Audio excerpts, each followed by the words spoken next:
লক্ষ্য ২৬, হাতে সময় কম। ভোটের আবহে বাম গণসংগঠনের ব্যানারে ব্রিগেড সমাবেশের ডাক দেওয়া হয়। আর সেই রবিবাসরীয় সমাবেশে দলীয় সমর্থকদের লড়াই আন্দোলনে মাঠে নামার ডাক দিয়ে সুর চড়ান মোহাম্মদ সেলিম। সিপিএমের রাজ্য সম্পাদক মোহাম্মদ সেলিম সরাসরি কেন্দ্রকে নিশানা করেন। তার মতে, মোদির বিকাশ দেশের সর্বনাশ।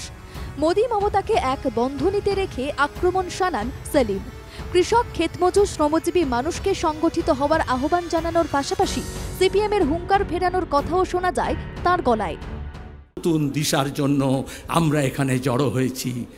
আর যখন সংকট হয়, যখন সমস্যা হয়, যখন বিপদ আসে, এমনকি যে আপনি একটা রাস্তা দিয়ে হেঁটেও যান, যদি অ্যাক্সিডেন্ট হওয়ার ভয় থাকে তাহলে বলা হয় একটু বাঁ দিকে চেপে যান।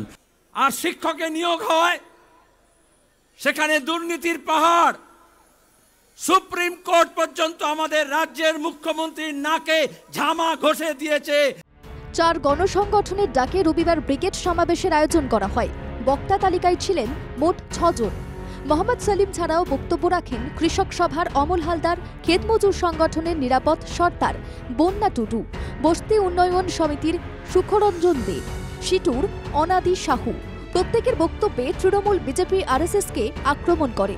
কর্মসংস্থান, শিল্পের অভাব, সাম্প্রদায়িক অশান্তি থেকে আর্চিকর কাণ্ডের সমালোচনা শোনা যায় তাঁদের গলায়।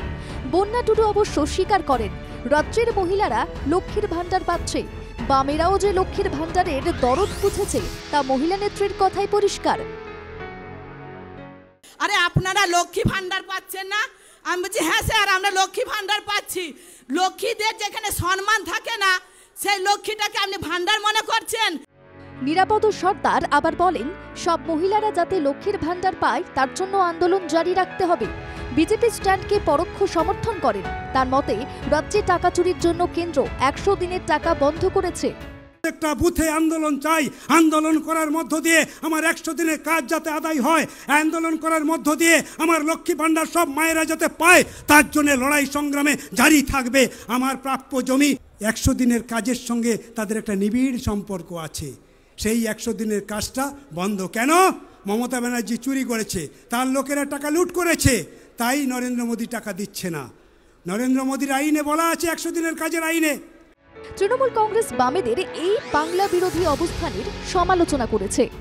বামেদের ব্রিগেড তো সাম্প্রতিক অতীতেও হয়েছে। ব্রিগেডে কিছু লোক দেখা গেছে, লাল পতাকার মিছিল দেখা গেছে, সোশ্যাল মিডিয়ায় বড় বড় কথা দেখা গেছে। দিনের শেষে তারা কিন্তু ভোটটা দিয়েছেন পাড়ায় ফিরে বুথে গিয়ে বিজেপিকে।